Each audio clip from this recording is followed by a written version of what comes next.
Career career କିପରି ଚୟନ କରିବେ, ଆପଣ କିପରି ଜାଣିବେ କ୍ୟାରିୟର ଘର? କ୍ୟାରିୟର ହେଉଛି ଦଶମ ଘର। ଦଶମର ଅପୋଜିଟ୍ ହେଲା ଚତୁର୍ଥ ଘର, ଚତୁର୍ଥ ଘର ହେଲା ସୁଖ ଘର। ତେଣୁ କ୍ୟାରିୟର ଘର ଯଦି ସୁଖ ଘରକୁ କ୍ୟାରିୟର ଭଲ କଲେ ଯଦି ସୁଖ ଦେଇଥାଏ ନା ନାହିଁ। ତେଣୁ ସୁଖ ଚନ୍ଦ୍ରମା ହେଉଛନ୍ତି ଚତୁର୍ଥ ଘରର ଅଧିପତି।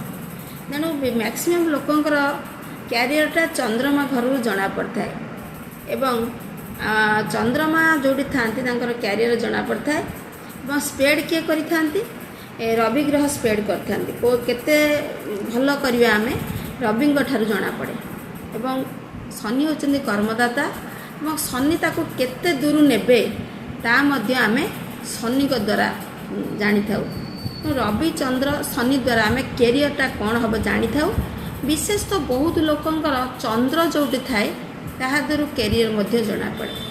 ତେଣୁ ଚନ୍ଦ୍ର ମାନେ ଦଶମ ଘରର ଅଧିପତି ଏବଂ ଚତୁର୍ଥ ଘରର ଅଧିପତିକି ଆପଣ ଯଦି ସୁଧାର ଦେବେ ଏବଂ ରବି ଚନ୍ଦ୍ର ଶନିକି ଯଦି ସୁଧାର ଦେବେ ତାହେଲେ ଆପଣଙ୍କ କ୍ୟାରିୟର ସେଟେଲ୍ ହେଇଯିବ ଏବଂ କ୍ୟାରିୟର ଠିକ୍ କ୍ୟାରିୟର ଆପଣ ପାଇପାରିବେ। ରହୁଛି, ଜୟ ଜଗନ୍ନାଥ।